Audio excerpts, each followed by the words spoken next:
Yo, what's good guys? Earl of Manila here. Today I'm gonna try something new. This is my first official vlog for my YouTube channel, and for my first vlog, I want to take you guys on a tour of my home studio.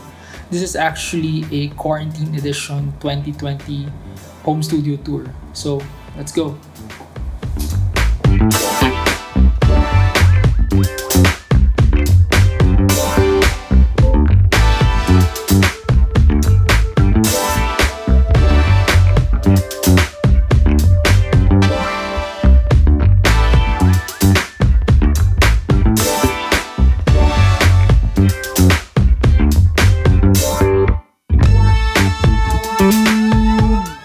Start the home studio tour here where I spend most of my time. I use a PC. This PC is 5 or 6 years old already. So if you want to know the specs, the processor is AMD 8 cores, 3.2 gigahertz. The graphics card is Palette NVIDIA GeForce 4G. 2 SSDs here. One is for the OS, one is for storage. And I also have 2 hard drives. They're 1 terabyte each. I think I need a cloud backup storage. My only backup drive is an external hard drive that is 1 terabyte. You need backup of your files. That's very important. I also have 32 gig of RAM. That's 32 gigs, so I think that's more than enough. So what else? This is a Samsung monitor. This is pretty old. I bought this around 2014-15. So the second monitor I have here is a Dell monitor that I really wanted a dual monitor setup. You know, it's easier, so you can have like 2 monitors. So one is the mixer and one is the arranging view. So what DAW do I use? I use Ableton Live 10. Right now my current version is 10.1.25. That's the only software I use for music production. So that's it for my software. We'll move on to the interface. So my main interface right now is the Focusrite Scarlett 6i6. 2 XLR inputs in the front. You can also use a 1/4 inch. You can also use a PL, an instrument cable. So you can plug your mics or like your guitar. You can plug your keyboard, your synths, or whatever. And at the back, you'll have access to 2 more inputs that are PL connection. You also have 2 outputs. So right now, I only have 1 pair of studio monitors. So I only use 1 and 2. If you have 2 sets of monitors, like monitor speakers, so there's an option. I bought this interface around 2016, and it's still good. Let's move on to speakers. Right now I have the KRKs, and these are the Rocket 5s. So I bought monitors around 2015. They're not the flattest speakers, but they are monitor speakers. They're in good condition, so I'm not complaining, so I'm sticking with it. So next is my trackball, my mouse. I switched to using a trackball, and I don't think I'm going back to the regular mouse anytime soon. The trackball is nice. It doesn't hurt your wrist that much as compared to a traditional mouse. So you can rest your hand here, your wrist, and you only move your fingers. That's it. So here's my keyboard. Nothing special. This keyboard came with the computer. So I'm not a fan of like RGB lights or RGB keyboards or mouse. It's not my thing. I actually have a wireless keyboard. It's not with me right now. It's upstairs. My dad is using it. I also have a UPS. It's down here. You can't see it, but it's there. Yeah, you need that too. So next is the webcam. So I got the Logitech C922 Pro. I bought this recently. It's a good investment right now because, you know, work from home, COVID. You're always at home, so you have meetings, you have live stream gigs. So next is, what headphones do I use? I use the Audio-Technica ATH M50X. I recently purchased these headphones about a month ago, and I actually owned a pair before, but I sold it right away because I needed the money. I prefer mixing on headphones because, as you can see, the room isn't treated. So even if I have monitor speakers, it won't be accurate because there are a lot of reflections in the room, so you won't get the most accurate sound. You can't mix correctly, so I prefer using headphones for mixing. I used to have a lot of headphones before because I like checking my mix on different headphones and different brands. I also bought some replacement pads and the headband cushion because the stock ear pads on the M50X it's really tight. And it's not breathable. So aside from the headphones, I also have this headphone hanger. So this is where I hang my headphones when I'm not using it.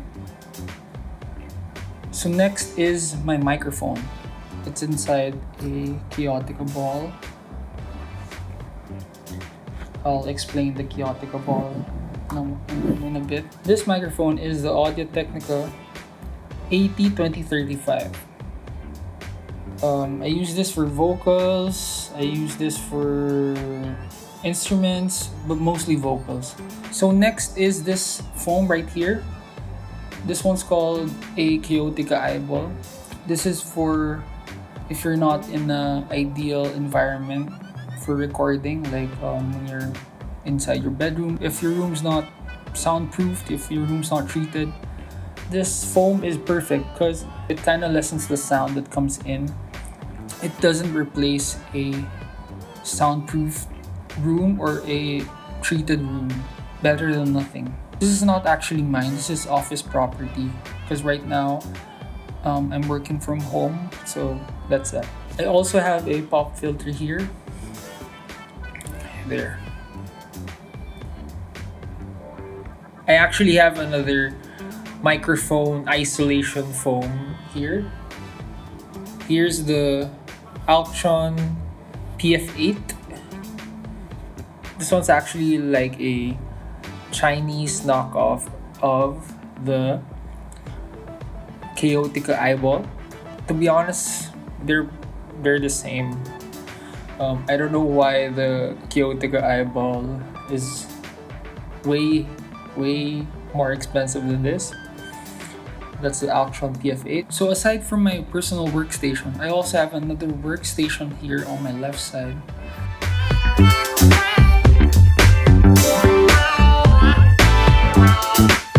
I am a music arranger. That's my day job. Right now we're currently working from home, so when I go home I still do music, so yeah, use an iMac. Same as my personal interface, I also use a Focusrite Scarlett 2Y4, I think. We have 3 monitors, so the iMac, and then we have 2 extra monitors.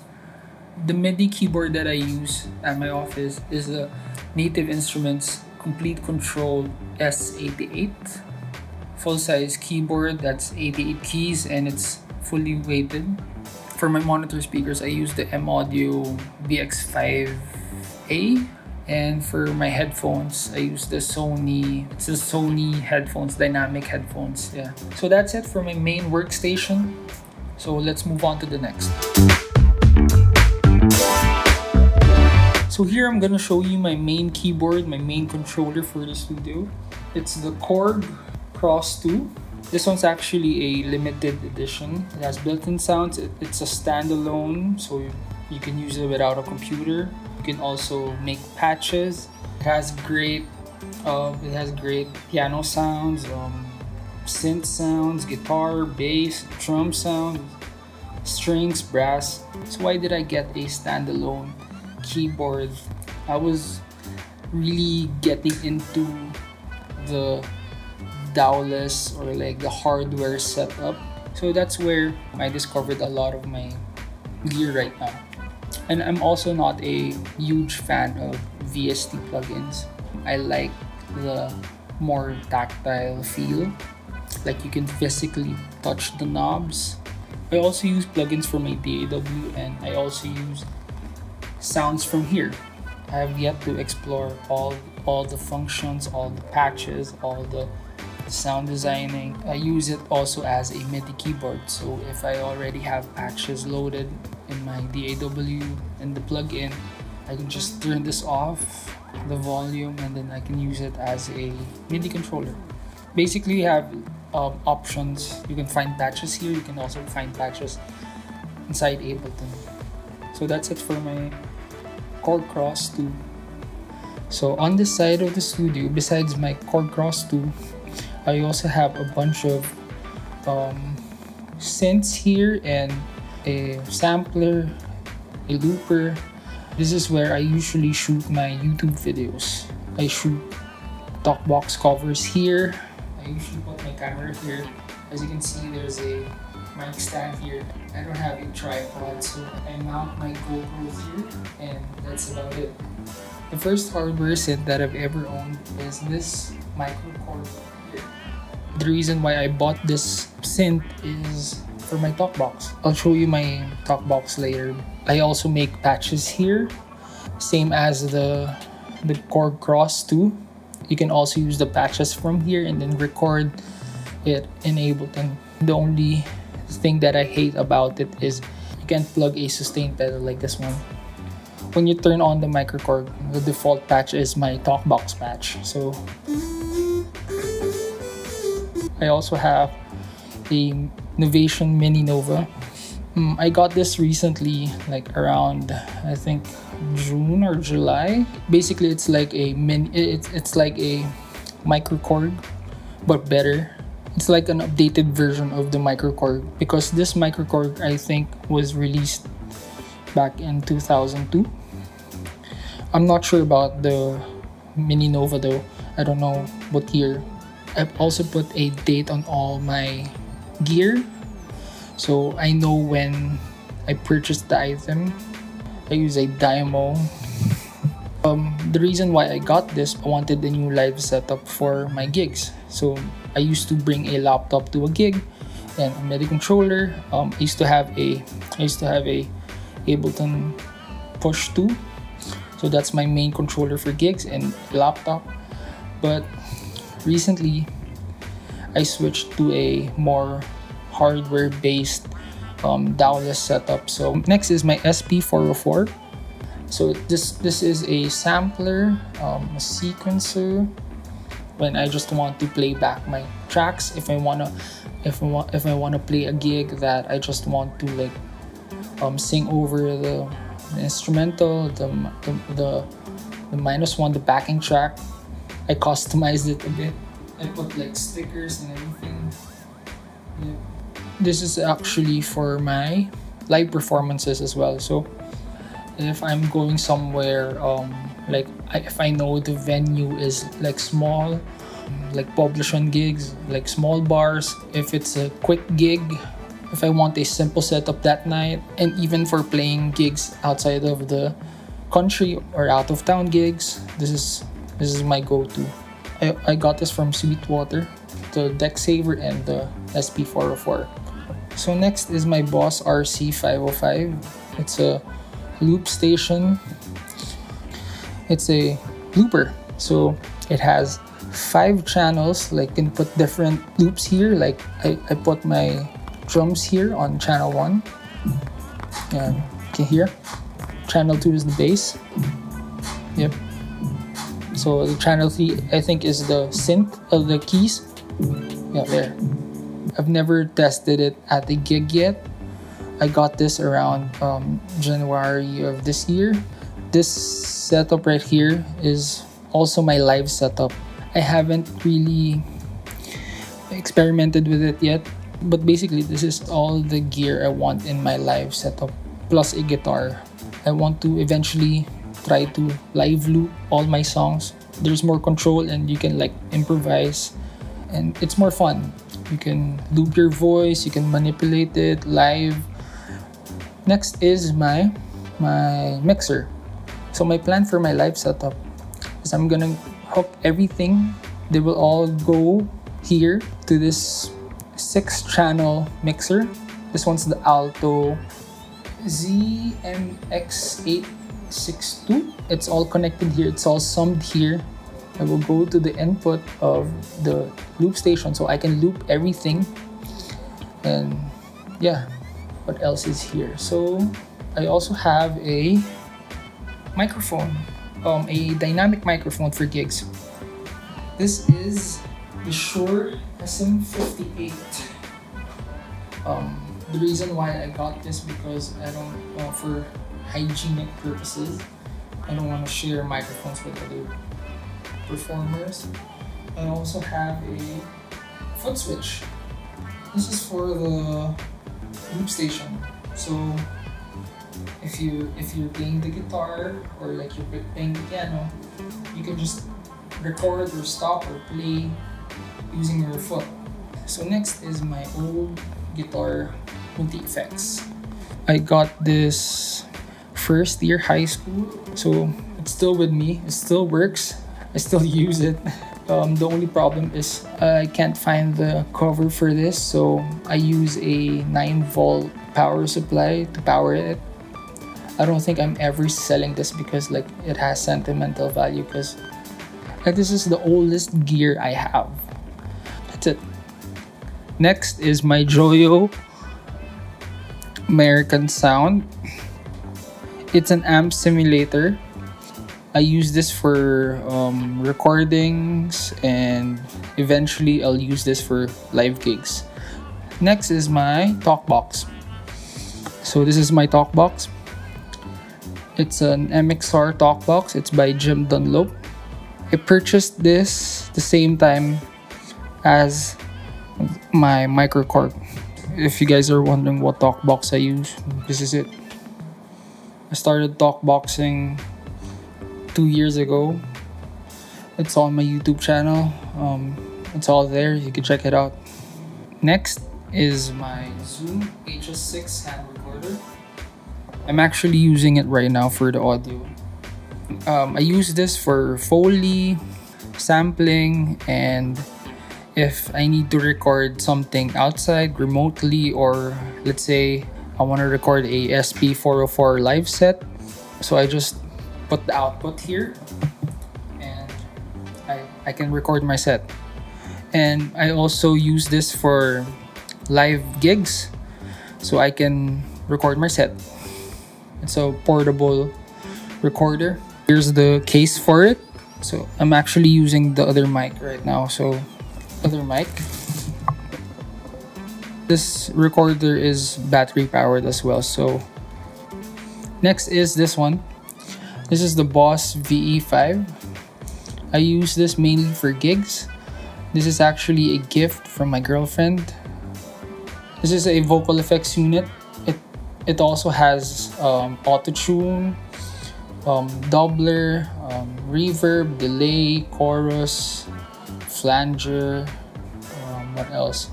It also has a built-in looper and harmony.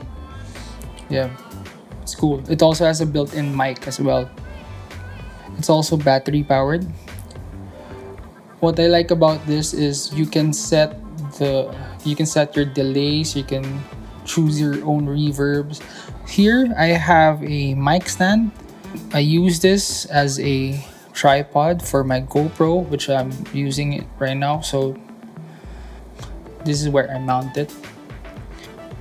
This is a Dymo label maker. I borrowed this from my girlfriend. What else is here? My contact lenses. I also borrowed this book by Marie Kondo, The Life-Changing Magic of Tidying Up. So here's another book. This is the Ableton book, Making Music, 74 Creative Strategies for Electronic Music Producers. It's by Dennis DeSantis. These are inhalers. These are studio essentials. A must-have for me because I have asthma. So next is this guitar book. This is actually my dad's. This is a deluxe encyclopedia of guitar chords. So next is this laptop. It's an Asus. I don't know the exact model, but this is the laptop I used to use for live gigs. So that's it for this section. So here's my couch. Nothing special about this couch. It's actually a sofa bed. If I want to sleep, I have a pillow here. If I want to rest my ears, or I just want to sleep, I just want to take a nap, I just want to take a break, I come here. This is where I store my boxes, my cases for my keyboard, my guitar cases, and other stuff. This is an amplifier. This is my girlfriend's amplifier. She actually owns a electric guitar, so I borrowed it also. I'll show it to you later. I think this is 10 watts. So right here on my left is my guitar, my nylon classical guitar. I think this is my first guitar. This guitar is very special to me because I use this guitar to learn chords, to learn songs. The brand is FB Stevens. It's a very, very thin guitar. Next is this guitar. It's an Ibanez AW40. It's a nice guitar also. I'll get next guitar. This is an electric guitar. I borrowed this from my girlfriend. She actually owns this guitar. This is my main electric guitar. This is the only one I have. I brought it to Mixes. I still don't know how to pronounce it, but I brought it to Mixes to have it fixed. I also brought it to Guitar Pusher. We changed the potentiometers. It sounds good for its price. It's actually not bad. So I think that's it for my gear. So let's move on to your questions. So I posted on all my social media accounts and I asked you guys if you have any questions for me. So I compiled all your comments and let's try to read them now. So this is from Instagram. What do you do when your mic picks up noises from outside your house? When I need to track vocals or record an acoustic guitar or record samples using my HS6. So what I usually do is, to avoid the mic picking up the noise from outside, I usually record at night around 11 or even past midnight, sometimes even at 2 a.m. or 3 a.m. So that's why I bought this. This actually helps. When you still hear noises from the recording, I try to cut the parts or listen to different takes. There's also a plugin for that. It's by Isotope. It's called RX. But if you have the budget, just rent the recording studio. So thanks It's Vid for asking. I hope I answered your question. So next is also from Instagram. What headphones or speakers do you use for mixing? Any budget recommendations? Currently, I'm using the Audio-Technica M50X for my headphones. And for my speakers, I use the KRK Rocket 5s. So for budget recommendations, I recommend you buy a pair of headphones first. Because buying a pair of monitor speakers is more expensive than buying a pair of headphones. For headphones, you can check out the Audio-Technica M20X or the M30X. For monitor speakers, you can check out these brands: Presonus, M-Audio, Mackie. But if you can stretch out your budget a little bit more, I would go for the Yamaha HS5s. Another one from Instagram. I want to know how you record vocals. I used to record my vocals in my bedroom, and all my recording equipment used to be inside my bedroom. So this is how I used to record vocals. I use my cabinet full of clothes, and I also cover myself with a thick comforter or blanket. But recently, I've been recording here, and I just use the Altron TF8. Here's another question. Any advice when artist block strikes? Thanks Inigo for asking. This happens to me a lot. But there's two methods that you can try. First is rest your ears, do something else if you have another hobby, or watch a movie and get your mind off of it. Then come back the next day. Then start working on it again. The other option is to force yourself. Force yourself to create something. It doesn't have to make sense at that moment. It could be anything. A short riff, a drum pattern, a short melody line, maybe just chord progressions. It's a start. It will lead you to something. Start sketching, laying down an idea. To be honest, I really don't know how to answer this question, because personally, I struggle with it too. Yeah, that's it. So here's another one. I know it's a personal process, but do you mind sharing your process when writing music? I build a skeleton production, a simple structure. I set the mood first, then I'll go from there. And the lyrics come next. But recently I've been trying to write first and then produce the music after. Sometimes I just record gibberish lyrics just to lay down the melody so I don't forget it. It doesn't have to make sense. It's just a guide. So that's it. Next. How do you record your talkbox vocals without any background noises? And what's your setup for your talkbox and recording process? Love your covers. Like I said earlier, I record past midnight, so there's less noise. I use a condenser mic because it's more sensitive and it's clearer. And I also use the Altron TF8 with the condenser, so it lessens the background noise and the noise from outside. I use both synths for my talkbox patch, the Microkorg and the Mini Nova. So I hope I answered your question. Thanks, Joshua. So next question is from Twitter. Spill some of your mixing techniques, be it on vocals or your instruments. Thanks, Pinkman, for asking. I used to mix my own vocals and my own music. To be honest, I'm really not confident with my own mixing. I watch a lot of YouTube videos on mixing and mastering. I'm still not good at it, but I'm working on it. I have a lot of audio sound engineer friends, and they're good at mixing and mastering. I just send them the music and I let them mix it. I don't have a specific mixing technique. It depends on the music. But here's one thing. It's not a mixing technique, but one thing I put on my vocals, like my vocal chain, is a chorus effect. I don't know why, but I just like the sound. Another question from Twitter. May essential tips ka ba para sa gitara? Kasi ilang taon na ako di nag-play, so naging noob ulit ako. Thanks for your question, Logi. To be honest, di ako magaling mag-gitara. Noob din ako. That's why I borrowed my dad's encyclopedia of guitar chords. But what I do is, I just watch YouTube videos. Mag-enroll ka sa YouTube University. Libre lang yun. Just practice every day, you'll get better. So last question is from TikTok. So whenever I use my talkbox, I get this wavy effect on the tone. I use a MacBook Pro and a keyboard. But do you think it will be gone if I get a synth? This question is from your boy Mike55. I haven't used my talkbox with a MIDI controller and a laptop or computer using a software or plug-in, but I'm also curious. I don't know what wavy effect you're talking about.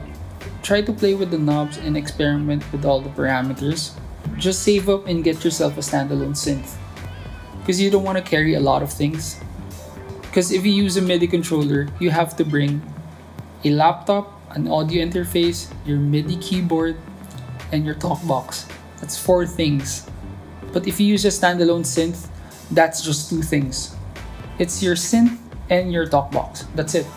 In my opinion, the standalone synth has more bite, it's louder, it cuts through more, especially in recordings. I really don't know how to answer this question. So Mike, if you're watching this, comment on this video and try to explain the wavy effect you're talking about. I want to know too. I think that's all for your questions. Thank you for watching. Congratulations, you made it until the end. I know the video is kind of long, but I appreciate you guys for staying. I'm sure this won't be my first and last vlog. I kind of like making these kinds of videos. I'm still awkward, I don't know how to talk to the camera. So if you have suggestions for a next video, just comment below. So that's it. See you on the next one. Peace.